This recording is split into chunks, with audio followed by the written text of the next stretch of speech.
우리 2026년 하나님의 선한 능력이 늘 함께 하시기를 축원합니다. 우리 해가 바뀌고 옆에 계신 분들 처음 뵙는데, 해가 바뀌고 처음 뵙는데 새해 인사하겠습니다. 새해 복 많이 받으세요. 주 안에서 강건하시기 바랍니다.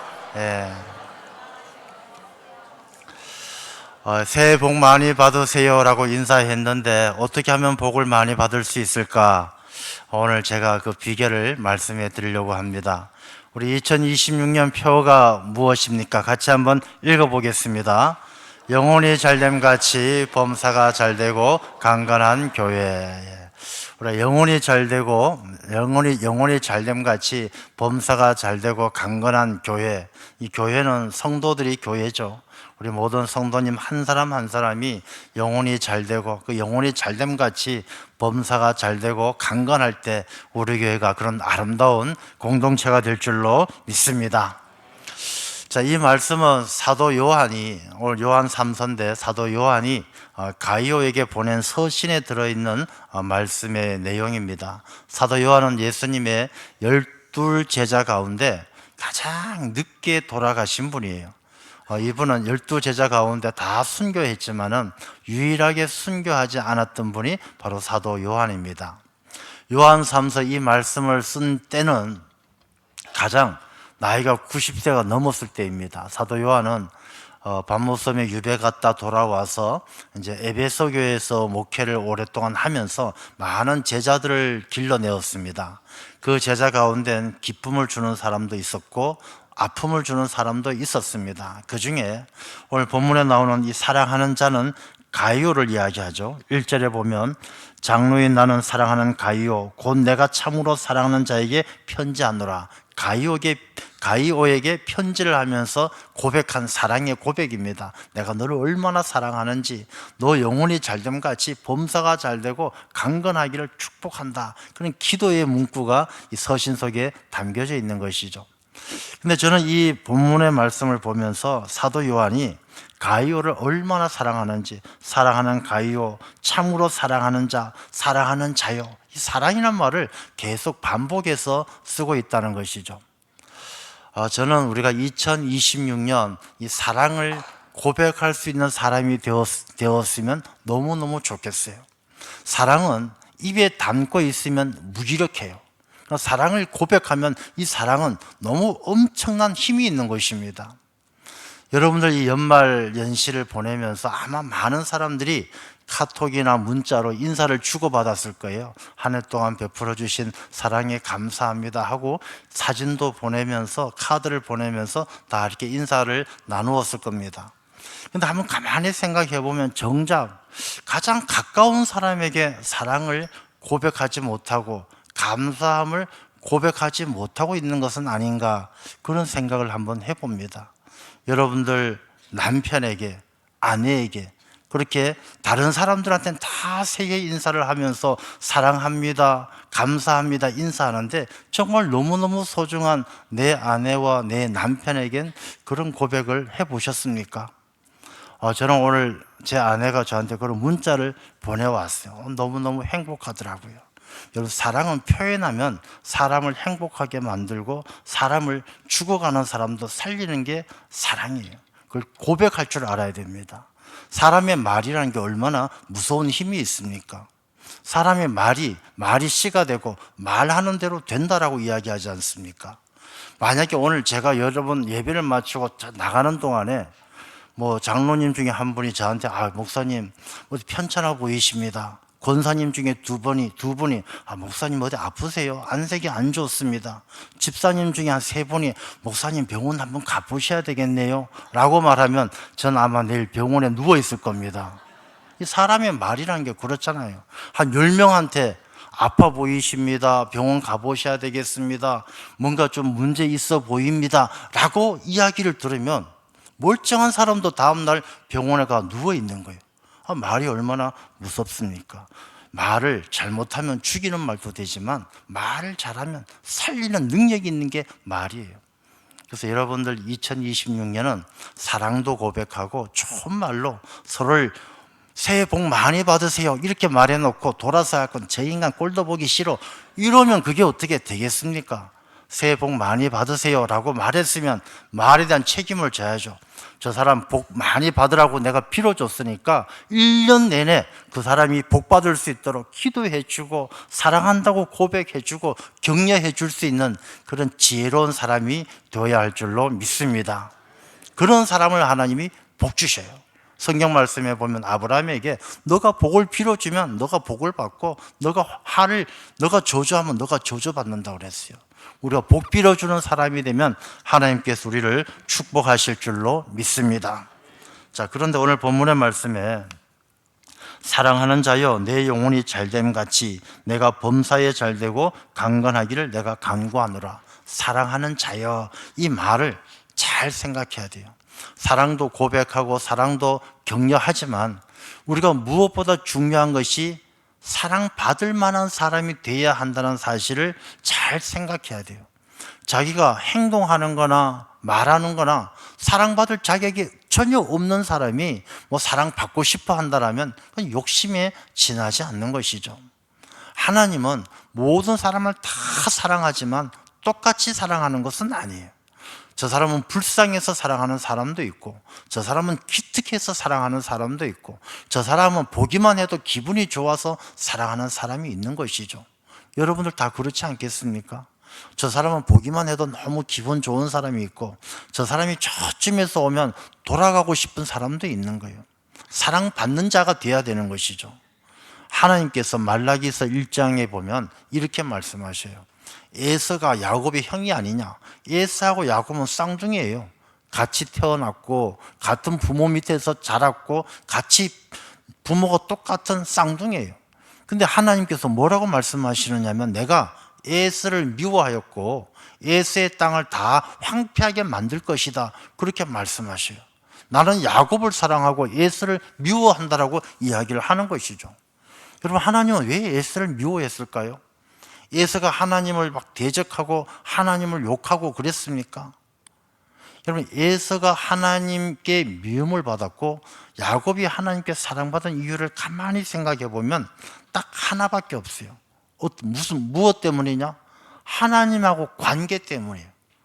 에서는 자기가 사냥도 잘하고 힘도 세고 능력이 있으니까 바깥으로 쏘다니면서 사냥해서 사냥 잡아온 것 가지고 아버지한테 대접하고 그렇게 아버지의 사랑을 받았어요. 그러니까 에서는 삶의 근거가, 삶의 뿌리가 자기 능력에 힘입어서, 자기가 사냥을 잘하니까 자기 능력에 힘입어서 동물을 잡아오고 사냥을 잡아와서 그걸로 아버지의 사랑을 받는 그런 삶을 살았어요. 그런데 야곱은 자기 힘과 능력이 부족해서 그런지 몰라도 야곱은 언제나 하나님께서 복 주시기를, 야복강가에서 한번 야곱을 보십시오.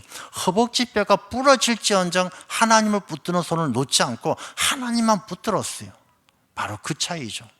에서는 자기가 당당하고 힘도 세고 능력도 있지만 하나님과의 관계가 멀리 떨어져 있었어요. 하나님과 관계가 멀리 떨어져 있는 것이죠. 야곱은 부족하고 소심한 사람이지만 하나님 아니면 못 살겠다고 하나님만 붙들었기 때문에 하나님은 에서보다 야곱을 훨씬 더 사랑한 거예요. 사무엘상에도 보면 이 마지막 제사장 엘리 제사장 두 아들이 하나님을 경멸하잖아요. 하나님께 드리는 제사도 제물도 가로채고 성전에서 여인들을 희롱하기도 하고. 하나님이 뭐라고 말씀하십니까? 나는 나를 경외하는 자를 내가 그를 축복하고 사랑하고 나를 멸시하는 자는 내가 그들 경멸하겠다 그랬어요. 하나님은 그런 분이에요. 하나님은 하나님을 의지하는 사람을 잘되게 하시고 사랑하시고 좋게 보시고 하나님을 멀리하는 사람을 하나님께서는 미워하신다는 것입니다. 자, 그러면 우리가 이 영혼이 잘되기 위해서는 어떻게 해야 되겠습니까? 하나님을 가까이 해야 돼요. 우리가 영혼이 잘됨 같이라고 그랬는데, 여러분, 같이라는 말은 이 일의 우선순위예요. 여러분, 영혼이 잘됨 같이 범사가 잘 되는 것이지 범사가 잘 되는 것 같이 영혼이 잘 되는 게 아니란 것입니다. 모든 건 순서가 참 중요해요. 우리가 여러분들 음식을 해보시면, 요리를 해보시면 요리도 순서가 다 있어요. 순서가 뒤바뀌면은 이게 맛이 틀려지고 음식이 잘 안 돼요. 집을 짓는 것도 다 순서가 있어요. 집을 짓는데 차근차근 순서대로 집을 지어야 되지, 지붕부터 냅다 만들어 놓고 집을 어떻게 짓겠습니까? 여러분, 라면 끓일 때 면을 먼저 넣습니까? 스프를 먼저 넣습니까? 왜 대답이 없으십니까? 라면 먹어본 적이 없으세요? 라면 끓일 때 스프를 먼저 넣어요? 면을 먼저 넣어요? 면. 자, 면파. 네, 면파. 스프파. 스프파가 조금 많으신 것 같은데요. 이게 제가 이 설교 준비하느라고 호텔 셰프한테 물어봤어요. 라면 끓이는 게 뭘 먼저 넣는 게 좋으냐? 순서가 다 있는데 어떤 게 순서에 맞느냐? 궁금하시죠? 이 호텔 셰프가 하는 이야기는 스프를 먼저 넣는 게 순서에 맞다라고 합니다. 스프를 먼저 넣어야 이 스프가 나중에 면을 넣었을 때 이게 면에 잘 이렇게 양념도 잘 들어가고 맛이 풍미가 훨씬 좋대요. 그래서 면을 먼저 넣고 스프를 나중에 넣는 것보다는 스프 넣는 게 좋대요. 그래서 이 라면 끓이는 것도 순서가 있는 거예요. 학생들을 가르칠 때, 교육을 할 때, 수학을 가르칠 때에도 사칙은 더하기 빼기를 모르는 사람한테 인수분해를 가르칠 수는 없는 것이죠. 모든 게 순서가 있어요. 성경 말씀에도 하나님께서도 기뻐하시는 순서가 있어요. 먼저 그의 나라와 그의 의를 구하라. 그리하면 이 모든 것을 너에게 더하시리라. 하나님께서 더하는 것보다는 먼저 그의 나라와 그의 의를 구하도록 하나님이 보시는 우선순위가 있어요. 은혜와 평강. 성경 말씀에 늘 은혜와 평강 그러지 평강과 은혜란 말은 안 나와요. 은혜가 있어야 평강이 따르는 거예요. 하나님이 주신 은혜가 있어야 평강이 따르는 거예요.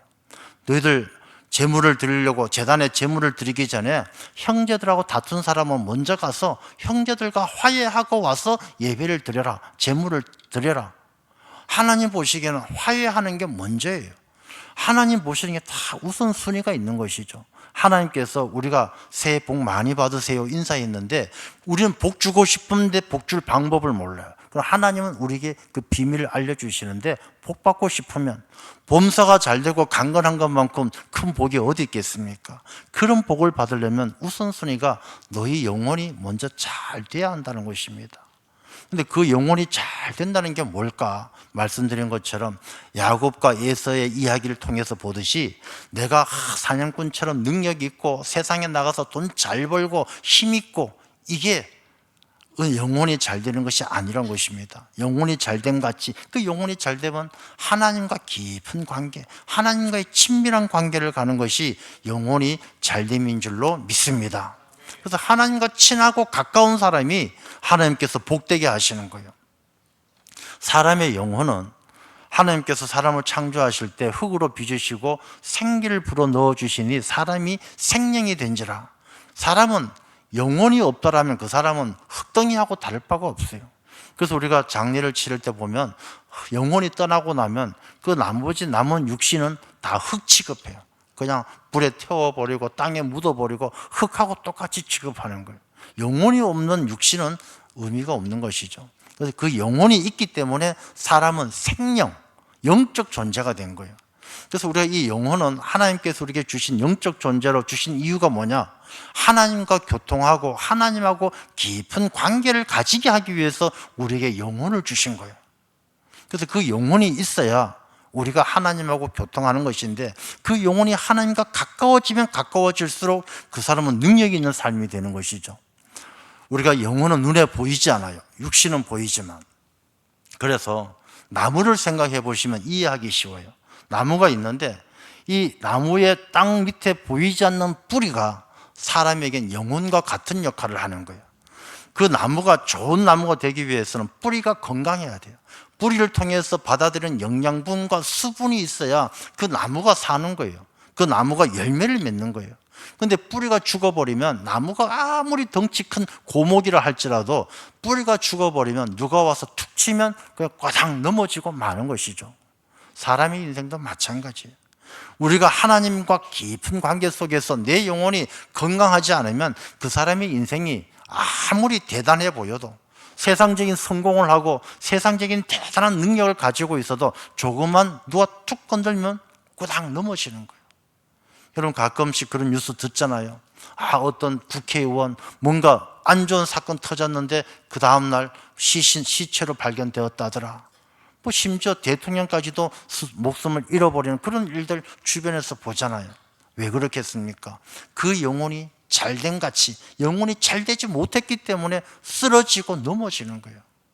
우리가 2026년은 내 영혼이 하나님과 깊은 관계 속에서 잘 되어야 할 줄로 믿습니다. 영혼이 잘 되면 어떤 사람이 되느냐? 중심이 든든한 사람이 되는 거예요. 영혼이 뿌리가 딱 잡히면 나무가 안 넘어지잖아요. 우리가 배도 마찬가지예요. 이 배가 여러분들 이렇게 배가 조선소에서 배를 만들어서 이렇게 배를 물 위에 진수 떨어뜨릴 때 보면 이게 저는 그냥 정면으로 이렇게 떨어지는 줄 알았는데 이렇게 보니까 옆으로 그냥 꼬당 자빠지듯이 갖다 던지듯이 물에다 던지는 거예요. 그럼 분명히 이 배가 완전히 자빠질 것처럼 땅에 그냥 물 위에 거의 180도로 누웠다가 다시 일어나서 배가 딱 자리를 잡는 거예요. 그게 왜 그러겠습니까?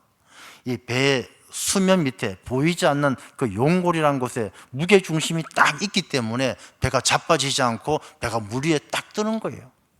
물 수면 아래에 가라앉아서 보이지 않지만은 무게중심이 딱 배에 있기 때문에 이 배가 어떤 파도에도 배가 뒤집어지지 않고 중심을 잡는 것이죠. 여러분, 우리 인생을 살아가면서 세상에 풍파가 얼마나 많겠습니까? 2026년 아무 어려움 없이 살 수 있을 것 같습니까? 절대로 그렇지 않아요. 2026년에도 여러분 견디지 못할 풍파가 바람이 불고 파도가 치고 그런 인생의 어려운 일들을 만날 것입니다. 근데 그 어려운 일들을 우리가 헤쳐나가려면 어떻게 해야 되겠습니까? 내 영혼이 중심을 딱 잡아야 되는 것이죠. 그 중심이 세상에서 가장 무거운 중심이 무엇이냐? 하나님이 내 삶의 중심이 되면 어떤 것도 우리 인생을 무너뜨리지 못할 줄로 믿습니다. 영혼이 잘 되기 위해서는 하나님 중심으로 딱 서야 되는 것이죠. 하나님 중심으로 있으면 세상에서 감히 덤빌 것이 없다는 것입니다.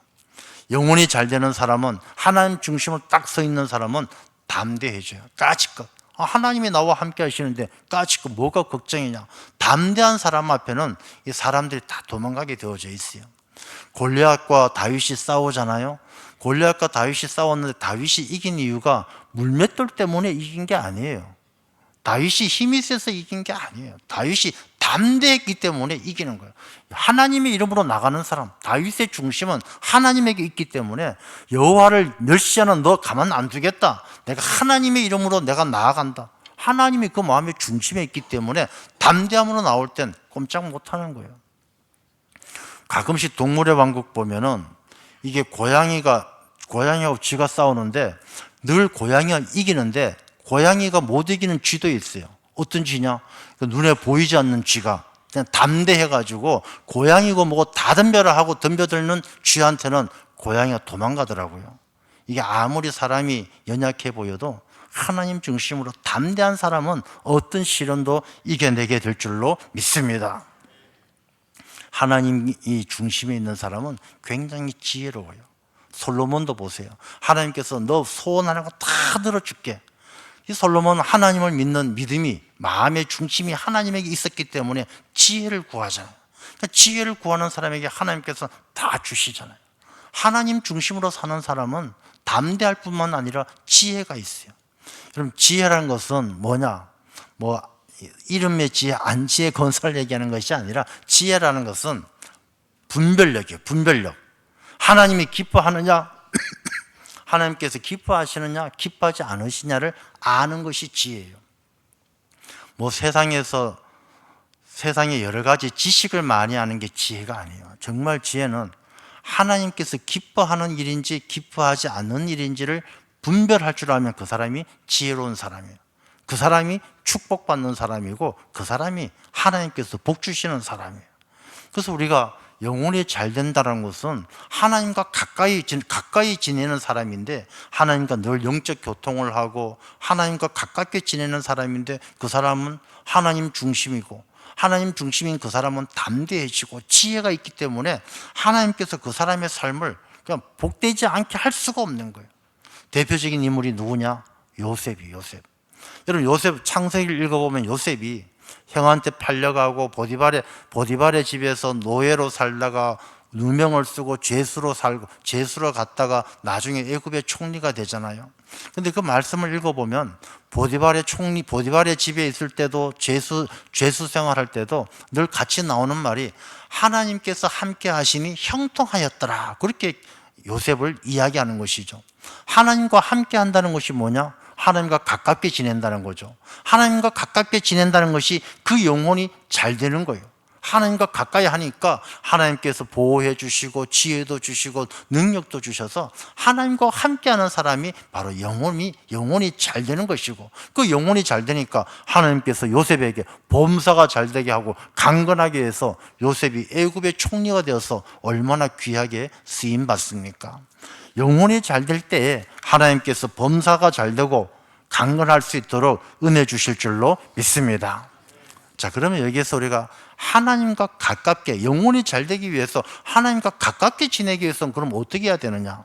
내 영혼이 잘 되기 위해서는 어떻게 해야 되느냐? 하나님과 가깝게 지내기 위해서는 가장 첫 번째가 무엇이겠습니까? 하나님의 말씀을 잘 들어야 돼요. 하나님의 말씀을 듣고 하나님의 말씀을 깨달아야 하나님과 가까워질 수 있는 것이죠. 도대체 저 양반이 뭔 말을 하는지 알아듣지를 못하겠어요. 말귀가 도대체 못 알아듣겠어요. 그럼 그 사람하고 관계는 형성이 안 돼요. 여러분들 이웃 가운데 진짜 말이 안 통하는 사람이 있잖아요. 그냥 고집만 세고 억지만 부리고 자기밖에 모르고, 그래서 그 사람하고는 대화가 도저히 안 돼요. 그럼 그 사람하고는 좋은 관계를 형성할 수가 없는 것이죠. 하나님과 관계도 마찬가지예요. 사람이 자기가 고집불통이 돼서 자기 생각만 강하고 자기가 옳다고 생각하면 끝까지 옳은 것이고, 어떤 사람은 성경책 가지고 하나님의 말씀을 가지고 막 분석해서 목사님 이 말씀이 왜 이렇죠? 이 말씀 논리적으로 틀린 거 아닙니까? 막 이렇게 말씀하시는 분들이 있어요. 그런 사람들은 하나님과 관계가 깊어질 수 없는 것이죠. 하나님과 가까이 지내기 위해서, 영혼이 잘 되기 위해서는 하나님의 말씀을 깊이 묵상하셔야 돼요. 말씀을 가까이 하셔야 돼요. 말씀을 가까이 하는 방법이 무엇이냐? 성경 말씀을 읽는 것도 좋고, 그 다음에 특별히 주일 예배에서 우리가 설교 말씀을 듣고 예배를 드리는 건 굉장히 중요해요. 사람이 육의 양식을 먹을 때도 일일 권장량이라는 게 있어요. 이거 사람이 먹을 때 뭐 단백질을 몇 그램을 섭취를 하고 나트륨을 몇 그램을 섭취하고 그게 부족하면, 비타민이 부족하면 병이 생기고 뭐 그런 게 있지 않겠습니까? 영혼이 잘 되는 것도 마찬가지예요. 그 사람이 그냥 예수 믿고 교회 나와서 한번 잘 믿었다가 그 다음부터 열심을 안 내면 계속 건강해지느냐? 그렇지 않다라는 거예요. 매일매일 잘 먹어야 되는 것이죠. 우리가 자기 육신의 건강을 지킬 때 내가 비타민이 부족하다고 하루에 그냥 비타민 한 병 다 먹고 1년 동안 안 먹으면 그 사람이 건강하냐? 병이 더 깊어가는 것이죠. 하나님의 말씀, 신앙생활, 내 영혼이 잘 되는 것도 똑같아요. 우리가 주일은 우리가 영적 생활을 하면서 일일 권장량, 그러니까 일주 권장량이에요. 일주에는 반드시 한 주간에 하나님께서 말씀하신 것처럼 6일을 일하고 하루 안식일을 거룩하게 지키라 말씀하신 것처럼 주일 예배는 믿는 자들에게 영혼이 잘 되기 위해서는 필수 조건이에요. 오늘도 이렇게 규칙적으로 1년에 한 번 나오시는 분들도 나오신 분이 몇 분 계셔요. 이분들은 꼭 이렇게 송구 영신 예배 때 그냥 연초에 하나님한테 인사드리러 오시는 분들이 가끔 계신데, 뭐 1년에 한 번씩 오는 규칙도 중요하지만 또 1년 아니라 매주마다 오는 이 규칙 생활이 중요해요. 신앙생활은 규칙적으로 우리가 육의 건강을 위해서도 음식을 규칙적으로 먹어야 되지 않겠습니까? 그래서 우리가 올 한 해 2026년 내 영혼이 잘 되기 위해서는 첫 번째가 예배와 말씀이에요. 말씀을 깊이 읽고 예배를 잘 드려야 내 영혼이 하나님과 더 가까워지는 거예요. 하나님하고 가까워져야 내 영혼이 잘 되는 것이죠. 두 번째는 우리가 이 먹기만 잘 먹으면 안 되잖아요. 우리가 잘 먹었으면 건강을 지키기 위해서, 영혼이 잘 되기 위해서는 영적으로 봉사를 해야 돼요. 영적으로 운동을 해야 돼요. 그 운동은 무엇이냐? 우리가 오늘 말씀 가운데 보면은 왜 요한이 가룟에게 이렇게 사랑한다 하고 축복하느냐 하면 3절 말씀에 보면 형제들이 와서 내게 있는 진리를 증언하되 너가 진리 안에서 행한다 하니 내가 심히 기뻐하노라. 이 가룟을 축복하고 막 사랑하는 이유가 가룟가 진리 안에서 행하기 때문에, 그러니까 진리 안에서 행한다는 것은 말씀을 깨닫고 말씀 안에서 살아간다는 것이죠. 이 가룟가 사랑받는 이유가 거기에 또 있는 것이죠. 우리가 하나님의 말씀을 깊이 묵상하고 예배드리러 열심히 나오는데 일상의 삶에 돌아가서는 진리 안에서 행하는 것이 아니라 욕심 안에서 살아간다면 그거는 그 영혼이 잘 되는 것이 아니라는 것이죠. 우리의 영혼은 먹기만 잘 먹으면 교만해져요. 야, 내가 이렇게 많이 안다. 내가 이 정도 안다. 너 나보다 더 잘 아냐? 교만해져요. 근데 이 진짜 건강한 사람은 자기가 먹은 것만큼 더 열심히 내 영혼이 진리 안에서 행해야 되는 것이죠. 진리 안에서 행한다는 것은 말씀에 비추어서 말씀에 따라 순종하는 거예요. 말씀을 따라서 살아가는 거예요. 우리가 신앙생활 할 때 교회 안에서도 보면 다 입으로만 모든 일들을 하시는 분들이 계셔. 입으로 이래야 된다 저래야 된다 하고 실제 삶은 자기밖에 모르고 자기 중심적으로 생각하고, 이 사람은 영혼이 잘 되는 것이 아니라 좀 뭔가 영혼이 영적 비만인 거예요. 뭔가 문제가 있는 것이죠. 그래서 영혼이 잘 된다는 것은 먹기만 잘 먹어서 되는 것이 아니라 진리 안에서 행하는 삶을 살아서 하나님께서 기뻐하시는 삶을 살아야 할 줄로 믿습니다. 비방하지 말고 남들 험담하지 말라고. 가끔 제가 이렇게 식당에 가거나 이렇게 있다 보면은 어떤 교인들인 것 같아요. 교인들인 것 같은데 식당에 밥 먹으러 와가지고 막 자기 교회 목사님을 막 흉보는 거예요. 우리 교회 목사님이 말이지 목사가 어쩌고 저쩌고 막 그래요. 그러면 제가 그걸 딱 들으면서 야, 저 교회 목사님은 참 나쁘구나 이렇게 생각할 것 같아요. 그 아버지의 그 자식이다 생각할 것 같아요. 누워서 침 뱉게요. 우리가 하나님의 말, 교회 가서 아무리 뭐 착한 척하고 예배 잘 들어도 돌아 나와가지고 식당 가가지고 뭐 교회 욕하고 목사님 욕하고 장로님 욕하고 이러면은 진리 안에서 행하는 사람이 아니에요. 영혼이 건강한 사람이, 영혼이 잘 되는 사람이 아니에요. 우리가 이 영혼이 잘 될 때 여러분의 삶에 범사가 잘 돼요. 범사는 모든 일이에요. 여러분 이 범사라 그래가지고 야, 내 영혼이 잘 되면 로또 복권 당첨되고 뭐 아파트 사고 이렇게 생각하시면 안 돼요. 이 범사는 그런 범사가 아니라 하나님과의 관계 속에서의 범사예요. 내가 하나님께 쓰임받고 하나님을 기쁘게 하고 하나님께서 나를 통해서 영광 받으시고 이게 잘 된다는 것이지, 복권 당첨되고 뭐 아파트 당첨되고 이런 이야기 아니에요. 목사님 영혼이 잘 된다 그래서 교회 열심히 왔는데 왜 복권 당첨 안 됩니까? 이러시면 안 돼요. 이 범사에 잘 된다는 것은 하나님과 나하고의 관계에서 문제가 안 생기는 거예요. 하나님께서 나를 기뻐하시고 내가 하나님 때문에 너무 행복하고 그것이 범사에 잘 되는 거예요. 강건하다는 것은 막 육신이 강건한 것이 아니라 자기의 삶이 강건해지는 거예요. 병이 와도 믿음으로 병을 이겨내는 것이죠. 아픔이 있어도 슬픔이 있어도 하나님께서 나를 위로하여 주심으로 이겨내는 것이죠. 강건하다는 것은 내가 연약하고 감당할 수 없는 문제를 하나님께서 은혜 주셔서 이겨나갈 수 있도록 강건하게 만들어 주시는 거예요.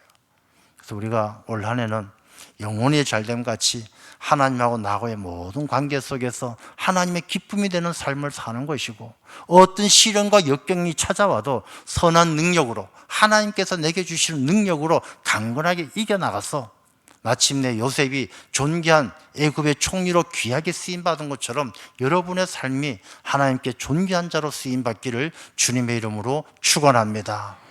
여러분의 모든 성도의 삶이 2026년 영혼이 잘됨 같이 범사에 잘되고 강건한 하나님의 귀한 자녀들이 다 되시기를 주님의 이름으로 축원합니다.